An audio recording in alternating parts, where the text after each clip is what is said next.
friends, welcome back. It's been a minute, and I want to apologize for that.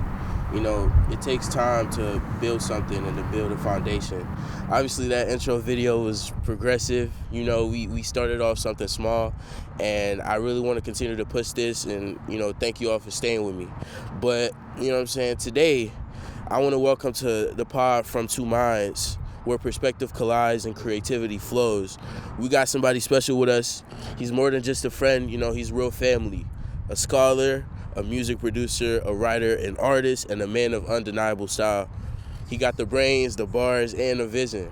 I want y'all to give it up for my boy Keith, a.k.a. KP. How you feeling, bro? I appreciate that. That was a good intro, bro. For sure, man. How you feeling? I feel good now, you know what I'm saying? Yeah. Little words of encouragement. I appreciate that. Well, definitely. How you been? What's been going on? Man, I've been chilling, bro. Just school and work. I feel like that's pretty much it. Trying to find a little playtime in between that, But other than that, same stuff. Most definitely. I remember before we gave this video, we shot this at the beginning and the audio was kind of messed up. But I'm glad that we get a chance to talk to the people, to talk to our friends one more time, get this running again. And we more official this time, too. 100%. Got the mics, yeah. That's what I meant when I said, I had to duck down and get some progress going. It's a little windy, so sorry if the audio's kind of, messed up. Yeah, facts. But to start off, man, let's do a little quick check. What's been going on in your life? What's been your struggles? What's been, things that have been bothering you lately? Just talk to us. Struggles, bro. Literally, the only struggle I would say is just my job, cutting hours, but just give me new jobs. Right. But as of right now, that's really the only thing. Other than that, I can't complain, bro. Life straight. I ain't gonna lie. It's good. That's smooth, man. Yeah. I've been doing good, staying busy. You know what I'm saying? I feel that. I got high school. I'm a senior in high school, so it's a lot of stress that comes with that. I'm not gonna lie. I wasn't feeling great yesterday, but I was like, man, I got to get this done. I feel it. You just got to push through. 100%. Priorities. Very important. Facts. We're out in this wonderful environment. Yeah. Good vibes going on. And somebody had let me know this question. Do you think you love yourself? Right? Do you think you love yourself right now? Why or why not? I always love myself. And I mean that humbly. I don't mean that pridefully. Yeah. No, I mean, you gotta have self-love. Otherwise, I feel like everything else, it kind of just, it's like a domino effect. Like if you don't have self-love, it's just like everything else just goes down with it. Your confidence go down. Yeah. I feel like you underperform in certain aspects of your life because of stuff like that. So I mean, I always have self-love, bro. Like even through the downs, you just gotta keep yourself up. I feel that. Sometimes all you got is yourself too. So you just gotta keep pushing. 100%. I think. What do you think? I think that's real, man. Self-love is important. You can't love somebody else if you don't have love for yourself. Facts. Because it shows. Facts. You know what I'm saying? You can't get in a relationship. You can't build strong bonds with friends if you don't have that sense of love for yourself. Because then it just turns into negativity, and you spread that to other people. But you spoke on self-confidence. Mm-hmm. Where do you think you get that from? What gives you self-confidence? That's a good question. Honestly, I could truly say, to keep it 100. Yeah. I could just say God, bro. God? Because I have multiple talents. Yeah. And I've been blessed to be able to perform at high levels. Yeah. In damn near everything that I wanted to do in life so far. So I mean, that gives me confidence in itself. Just as the fact that I'm blessed to be able to do some of the things that I do. It's I'm good at music. Yeah. Good at basketball. Anything I wanted to do is I always was good at it. But I mean, I put the work in for it. But that stuff kind of gives me confidence because it's I just feel like I could do anything. And I know I could do anything, especially through him. So I would just say that. A simple answer is just God. Yeah, that's a good answer. Yeah. I want to touch on your life as a music producer. Mm-hmm. I want you to kind of run me through a little bit of how you started, what got you into music. I remember from the last, podcast, you kind of told me the storyline about, how your family reacted to it. Yeah. But I want this to be your moment of motivation, you know what I'm saying, to a lot of people who do want to pursue making music and just anything. Yeah. So when you start, like how I got into it, or just like okay. Honestly, bro, I've said it multiple times. I always just like been around music. Yeah. Like from like taking a pencil, and I used to get in trouble for class. Like in class when I was in elementary school, I used to have a pencil and I would tap the book.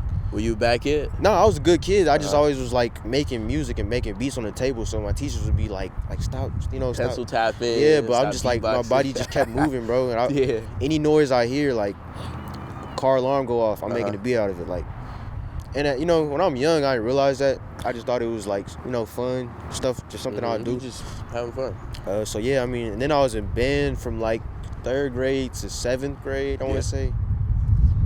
I would play the snare drum. I kind of self-taught myself the piano a little bit. I'm not no Beethoven, but like I know enough. You know how to work your way around. Yeah, right. I know what's in key and all that. So like, yeah, taught myself that. And then around 9th grade, I think I started making beats. And I did it as a hobby, not thinking nothing of it. And then since I had that musical background and knowledge, I was already ahead of a lot of people in terms of like I was kind of good at it. Yeah. So I had to learn. I had the music in me. I just had to learn how to operate the system that I was making music on.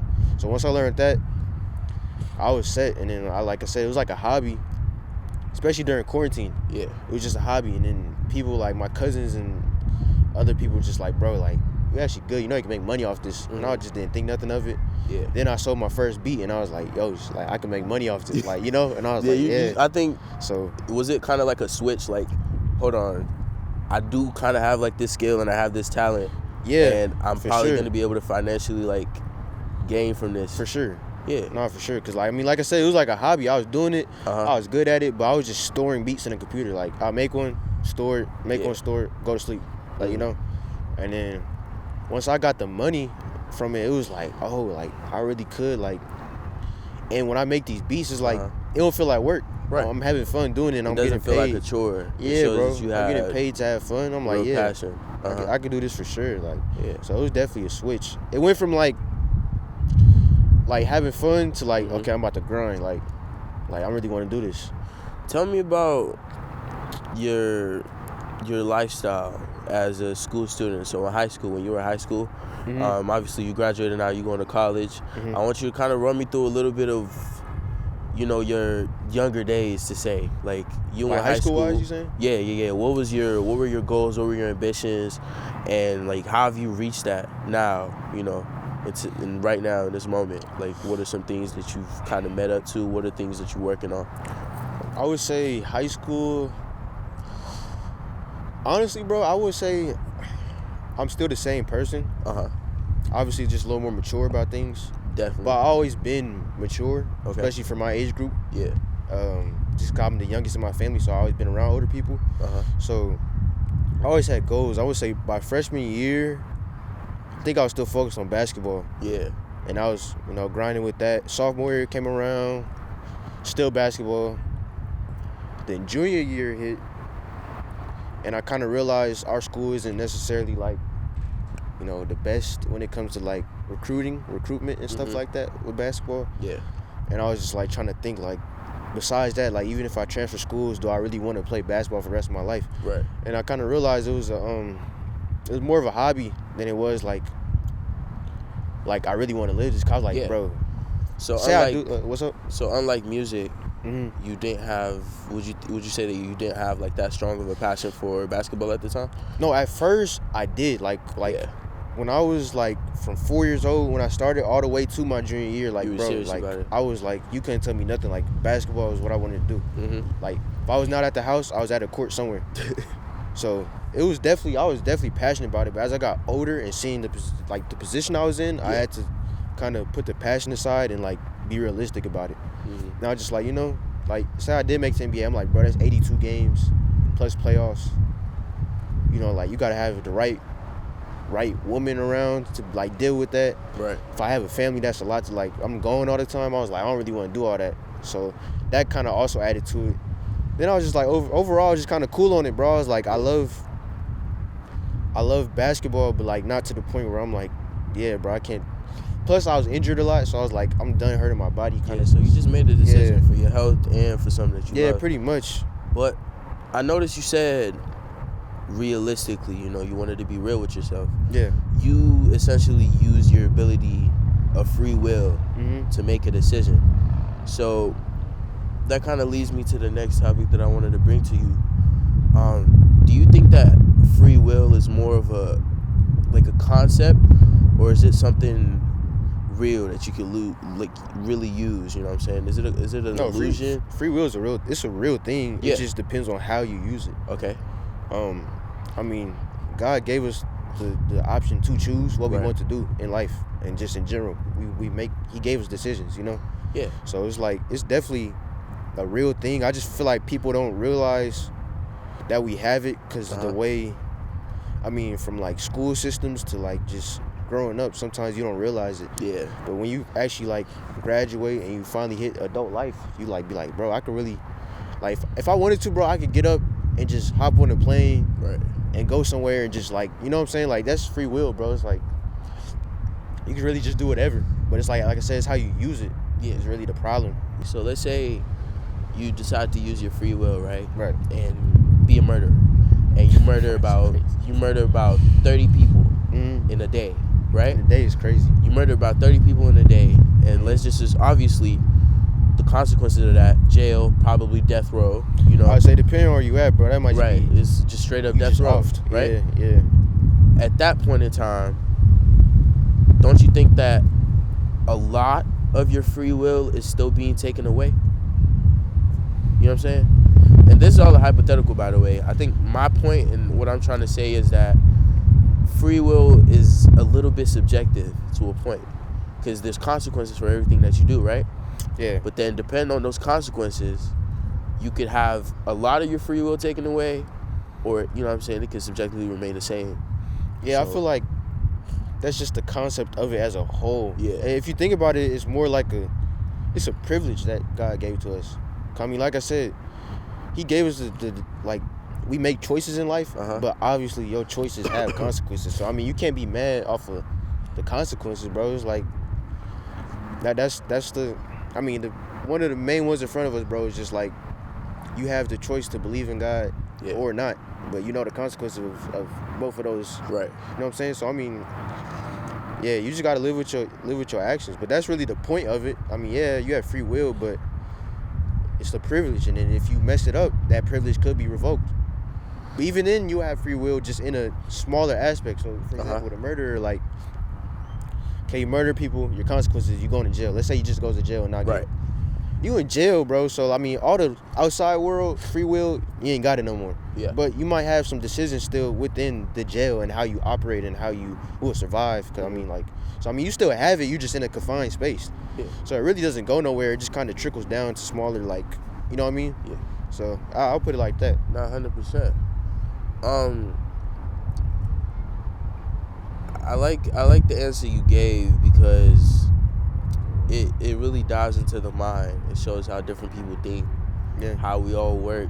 I think I like to appreciate the fact that we all work differently.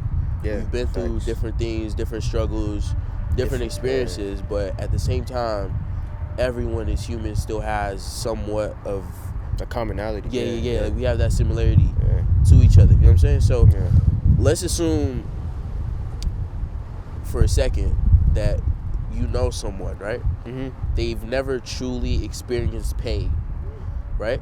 Pain as in physical pain or mental, or just, let's say, mental pain, stress, losing a family member, things like that. Do you think that they have the ability to be able to, like, empathize with someone that has gone through pain?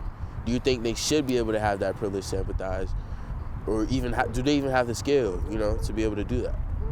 I feel like everybody has the same set of skill sets, but you just have to unlock it. Right. And some people have certain things that are unlocked just off of the experiences that they go through. Okay. So, like you said, if they haven't been through that, they're not going to be as, like, they don't have as much empathy as someone who's been through a lot of stuff. Yeah. So, I mean, they could have it. It's just you have to go through certain stuff. And I feel like through trials and tribulations is how you unlock, like, new aspects of yourself. So you're saying that to be able to truly empathize with someone, you have to go through the same or similar pain? Yeah, I mean, because you can only empathize to an extent. Yeah. Like, if you've lost your grandma, I never lost my grandma, but let's say I lost my aunt. I know how losing someone's feel, but that's like it. Family member. You know what I'm saying? I don't know how it feels to lose my grandma. Yeah. You know what I'm saying? So it's like I can empathize. Oh, I'm sorry, whatever. But like, if we both lost our grandma, we on another, like, we like, bro, Right, I feel you, like, understand each other on yeah, more. exactly. Yeah. So yeah, I feel like Mental it has to be some type of similarity. So, but yeah, For sure. Now let's kind of switch gears a little bit. Let's talk about happiness, man. I think happiness, and I know that's such a like broad conversation to have, but happiness is something I've been thinking about a lot lately. I don't think humans are capable of being in a constant wavelength of just happy all the time. But I also think that chasing happiness, right? Do you think that's like, does that have a purpose? Can you chase happiness, or does it just kind of come to you? I feel like it's both. Yeah. Just depending on what you're doing. I mean, like, you can chase it, but then at the same time, certain situations, it could just come to you. Yeah. But happiness is like, it's a weird thing, bro, because it's kind of like free will in the extent of how I said, like it's a big aspect, but then depending on the situation, it just trickles down and gets smaller. Yeah. So I mean, like, you could find happiness, and then let's say something takes it away. There's people on this earth that are still able to be happy during like bad situations. They're just not as happy as they once were. Right. But I mean, it kind of just fluctuates. It just depends, bro. I mean, I feel like if you're not happy in life, bro, you gotta look back on why. You can't just like blame it on just like, oh, I've just never been happy. It's like, okay, so you gotta figure out why you haven't been happy. But have you ever had those moments where like you somewhat feel like life is against you? Yeah, of course. I mean, that's a human. Like, it's being a human. Yeah. Yeah, but it's like I said, how do you get out of that? Right. Flip it. You figure out things to be happy about, or just how to change it. Like me, bro, the way I was raised, if anything happens to me that's unfortunate, like whatever, my car tire gets blown, whatever, like, you know, the smallest inconveniences. Yeah. I can either cry about it and be mad about it, or you figure out how to fix it. I think it's about switching your attitude. Yeah, it is, for sure. A lot of the time, like, especially like me, for example, like in my daily life, I have days when I just wake up and I'm just like real down. You know, I don't really want to do nothing. I'm tired. But switching my energy up to like being appreciative of just being alive. The fact that I could walk, breathe, eat normally, you know what I'm saying, without having anything wrong with me is something that I'm so thankful for. A lot of people take that for granted. Yeah. A lot of people take that for granted. I think on the way, me and Bryson, we seen like a paralegic. You know those paralegic bikes? Yeah. He assumed it was a regular guy on a paralegic bike. That's just never a thing, right? And when I seen that, in the back of my head, I was like, man, like, imagine being at that point in life. And the guy seemed so happy. And so, obviously, we know comparison is the thief of joy. Yeah. But on the other end of that, I see somebody like him, and I'm like, what are you smiling for? You know what I'm saying? But to a certain extent, it's like, even when he doesn't have that ability to walk or whatever, he still has a reason to be happy. He's alive. Yeah, he's alive. A lot of people, that's what I'm going to say. Like, depending on who sees him, some people are going to be like, damn, his legs is going. Like, bro, what? Exactly. And then someone else is going to see them and be like, he's still alive. Like, no matter how he lost his legs, whatever. He's still alive. He's still alive, bro. So, yeah, it's all how you look at it. Yeah. For sure. Speaking on family traditions, what was your background like, man? Taking it back all the way to LA. As far as what though, like, what was your background like? What were some of the cultures, traditions that your family laid on to you that you now use in your daily life, in college, all that good stuff? What was some of that? I wouldn't even say traditions. I would just say like a way of life and just how I was raised. Okay. So things that stuck with me, basically. Yeah. I'll say discipline for sure. Okay. Discipline for sure. That's gonna get you far in life. Discipline, generosity. Let's see what else. Being determined. Determination. Okay. Yeah. having goals in life, for sure.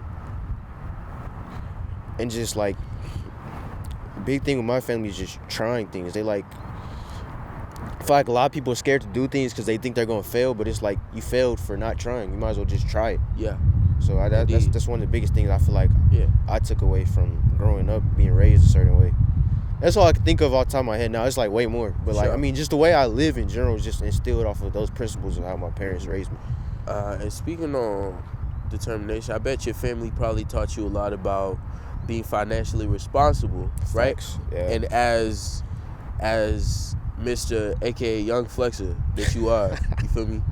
How have you been able to maintain that responsibility money-wise? And if not, tell us about moments where maybe you didn't make the best decisions. Oh, for sure, bro. I ain't gonna lie. money-wise.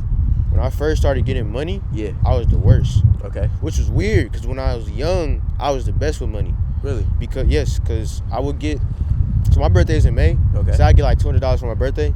That $200 will stay in my wallet till Christmas, and I'll stack up. But it's because I just like, $200 was the most I ever had when I was a little kid. So it's like, bro, most of the stuff you want as a little kid isn't. Yeah, exactly. So I might go get a toy for what, $15? You know what I'm saying? Like a popsicle or something. Yeah, so it was like I wasn't tripping about like I'm gonna just save this money. It's not going nowhere. Yeah. Now when I started getting bands, okay, that's when I was like, oh, bro, I got. Like, it takes it to a whole nother level, bro. I could get all the shoes I ever wanted, all the clothes I ever wanted. Like, so yeah, when I first got my first job, bro, I seen that paycheck hit, bro. It was gone like that. Cause like, mind you, at the time, I think I just started driving. I wasn't paying my insurance just yet, and all I was paying for was like gas. I wasn't going nowhere, bro. School down the street. Yeah. Like, you know what I'm saying? So, gas money. And like that's pretty much it. Other than that, like, bro, blowing it, like Jordan's just running straight through the money, blowing it, bro. Yeah. And then I'm trying to think what happened. Something to my car happened. I don't know if it was a tire. I forgot what it was. Something that would hit my pockets though. Yeah. And I had the money. And my dad got on my head like, bro, like you've been working. Like, how do you not have money? But you got new shoes. You got new. He's like, bro, new gear. Yeah. Yeah. He was like, you living backwards. And I was like, you right. You know. So I mean, after that, I kind of switched it, and I've been good ever since. I still have my moments where I like might blow stuff I shouldn't have, but other than that, yeah, bro, I've been pretty much financially good. That's good. I think that's a good story to tell. I still got a lot of working on financially wise, but I think that's the importance of. Sometimes it just takes you to experience it to actually, because I mean, people could tell you things. Cause my dad told me all the time, like, bro, save your money, bro, save your money. I'm like, nothing gonna happen. Something happens, I ain't got no bread. Now you have no money. Yeah, so like, if I had to tell you one thing, bro, just save your bread, bro. Like, pay yourself first. For sure. Because that paycheck you get isn't really paying you. Because you got to think about it. You get that paycheck, you got bills. Right. You got, you know what I'm saying? So at the end, you got to realize how much you saving for yourself. So pay yourself. Don't just go, you know what I'm saying? And know where your money going. So I would say that for sure. But make sure especially with a car, make sure you got some cash in the account, bro. That shit. I just spent $370 the other day. Tire went out. I needed two new tires anyway, which I was planning to get, but one of the tires went flat, so I just had to get the pair anyway. Expenses, bro. Yeah, bro. It just happens. It's but a real thing. I had the bread to get it though. You see what I'm saying? Like, so I was like, I'm not tripping like that. So, yeah, bro. Just save you some bread, for sure.